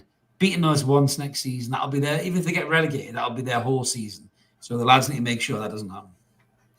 Yeah, it's. I mean, I'm not sure there will be an awful lot of pressure on it. I think. I mean, the squads are light years apart. There are some good. Look, don't get us wrong. There are some good players in that Sunderland squad that you touched on a couple there in terms of Bellingham and Rig in particular. They're losing one of their better players because he's off to Brighton for about 10 million, and he was the one that scored the winner. Scored the winner, yeah. And they booed him, didn't they? They booed him a few months back because he was leaving. Yeah, funny how football changes. But we'll have plenty to talk about the unwashed next season.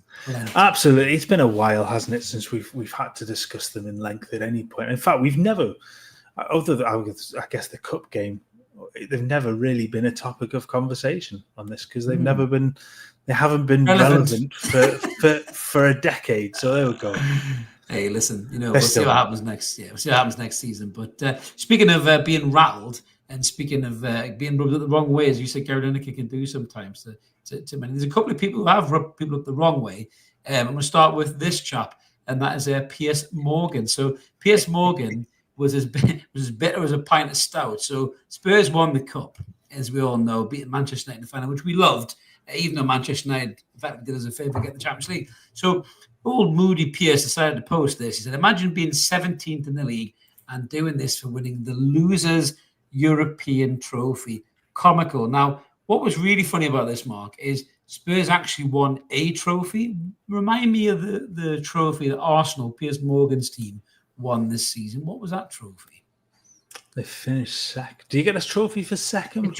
No, wait. You don't. You don't. No, you don't, do you? Oh, you don't, do you? Did you get one last season? No. Did you get one the season before? No. Did you get one How long has it been since Arsenal won a trophy now? It's 5 years since they last won a trophy. Wow. How long has it been since Tottenham last won a trophy? Oh, well, what is it? 5 days? 5 days. There you go, exactly. And to be fair, I have been reveling in expressions oozing, going absolutely mental about it. Which is funny because he spent the whole season saying sack Ange. I think he is still saying sack Ange, to be fair. Which is interesting. Will Ange stay or go? Quickly on that one. What do you think for Spurs? I'd go if I was him. If I was Spurs, I'd keep him. I'd walk if I was Ange. If I'm him, I don't think. The thing is, you don't walk away because you don't walk away from the payout. I don't think any manager, well, except Ruben Amorim, who said he would, weirdly, would do that. But from a Spurs perspective, to win their first trophy in 17 years, yes, it's been an absolute shit show in the Premier League, and yes, they've struggled with injuries, but no real worse than Newcastle had last season, and they still finished in the top 7. So it's difficult. I think from a Spurs point of view, they probably keep him on the back of that win. Had they lost, I think he was gone out the door. But on the Arsenal thing, it always makes me laugh because you sit there and go, your much vaunted manager who you champion for everything has managed your club for 5.5 seasons and he's won one trophy. And no, the Community Shield does not count as a trophy. He's got to win something next season, and if not, he has to. Out on his arse. I don't care how much he thinks he's a great manager. It seems daft to say for having Newcastle having just won a Carabao Cup, but I don't think a Carabao Cup is enough for them, given that they finished second 3 seasons running and been close. To be fair to them, last season their they're one result away from winning the league. They just fall apart in key moments. The couple of games last season that you would have put your money on them going into to win it, and they get beat. So, but he's won one trophy in 5.5 years. For a club that has lofty ambitions and has the stadium that they have, and has the fan base that thinks they're above where they actually are, one trophy in 5.5 years is not enough. No, apart from being the most unlikable manager of the Premier League, which he wins every single season. But somebody else has rubbed somebody up the wrong way. And Gary Neville, now I'll be honest with you, I would thought this was a bit strange. I had some strong feelings on this one. So Gary Neville was banned from the City ground on the last day of the season, where Sky were obviously hosting City versus Chelsea. They didn't want to host Newcastle versus Everton. Turns out it was the right decision because it was the most boring game of the whole weekend. But he was banned because of his comments about the Forest owner who stomped onto the pitch when Nuno lost a game. And I think Neville had said that Nuno should resign immediately and walk out the door. He's had an amazing season. That owner's basically mental. What is he doing?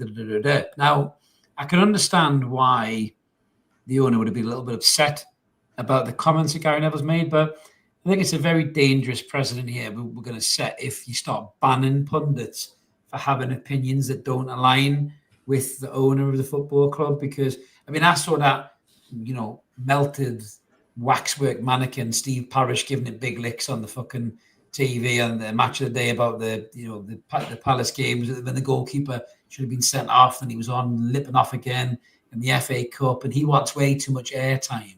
But for me, this is dangerous because, if you start putting muzzles on the likes of Neville and Carragher by banning them from the clubs that they're going to go and be a pundit or a commentator on the weekend, I'm not sure I'm comfortable with that, mate.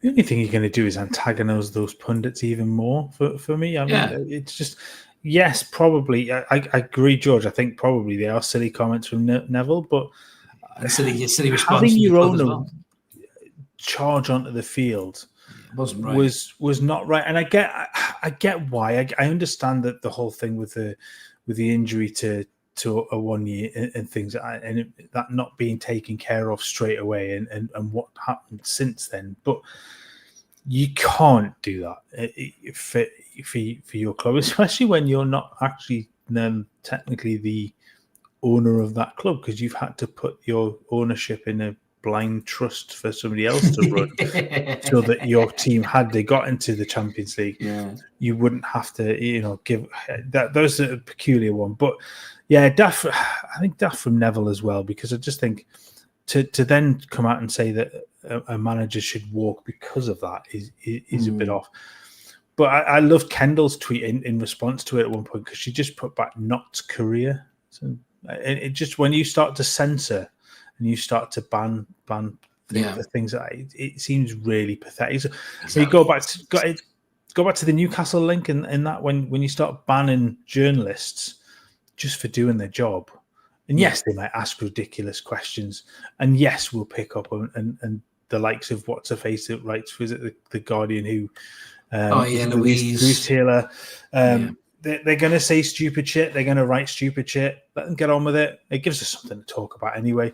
But to ban, he's not done anything horrendous. It just seems a bit of a pathetic response, really. Well, I thought it was a little bit overboard. But keeping the theme of people touching people in the right and wrong ways brings us on to our last one here, which was a story that I saw pop up on X, as it was, and it's if you don't know who this girl is already, you've been living under a rock for a long time. So Bonnie Blue, the girl who's been cocked more times than John Wayne's gun comfortably, was removed from Chelsea away end whilst wearing a Chelsea top. Now, I'm not sure why she was banned. She was making a crude gesture to somebody next to them. I don't know if she wanted him to be kind of 1002 or something or whatever it was, but the steward then slowly came over, tapped her on the shoulder, and told her to leave. Now Bonnie Blue's normally one that thanks people for coming, but they made sure she was fucking leaving very quickly, mate. And for me, I'm happy to see this, because this weird phase that football had of these jumped up OnlyFans tarts with their tits hanging out at grounds and getting tickets over normal fans, my head was spinning. I was thinking, where the fuck is this game going here? So big credit to Chelsea for binning her out, because you've had plenty of whores at your football club over the years. You don't need any more. What? And I've just seen Vince's comment in the chat as well. Why am I not surprised? I know nothing about it, but why am I not surprised she's a Chelsea fan? No. Yeah, if you were going to give us a list of clubs, Chelsea would be top of it. Yeah, I can imagine Ted Bowley's probably selling their knickers for 16 grand on his fucking website along with his other tickets. That's how they've got around PSR issues for next season. Yeah, so we don't have any hotels to sell. What else can we sell? All right, we'll get into that market now. Fucking hell, selling Bonnie Blues knickers would be scorched like the fucking DeLoreans reversed over the back of them. I think, mate, to be honest with you. So, bloody hell, terrible. But that's us done. What a great way to sign off for the last show of the year. We don't know where we're going there. We've been on for ages. And thank you for everyone who's hung around for so long as well. It's been a big bumper on this one. But we just want to say a massive thank you to everyone who's watched us this year, dropped a comment, subscribed, become a member, super chats. It's been a brilliant season. We've loved every single second of it. We're not going away anywhere. We've got loads of transfer links to talk about over the summer. And then we'll be back before you know it, Mark, with some pre-season action and then back for the big kickoff next season. Yeah, I mean, you think it's the end of May, season's back around in August again, isn't it? And before then, we're going to have loads of transfer talk, loads of Champions League talk, and all sorts to come. And there will be plenty, and I'm sure there will be plenty of idiots that like to spout stuff onto the media that Chris can respond to as well. I love how you just stitched me up there, mate. Well played. Great back heel for the last game of the season. Well done. I've never seen you do something so skillful without busting your knee. So take it easy there. Exactly. But thanks for watching, guys. Keep it ever more. We will be back with some transfer stories, I'm sure, in the next week or two, because it's mounting up massively. Transfer window opens next week. I'm hoping Newcastle start with a bang, a couple of players straight in, and then we can talk about those breaking news stories, hopefully. But thanks for watching wherever you are. Have a great evening, morning, afternoon, whatever time it is. Keep it ever more. Enjoy your summer. Enjoy your close season. And we'll be back before you know it with more football. Take it easy, guys. See you guys. Take care.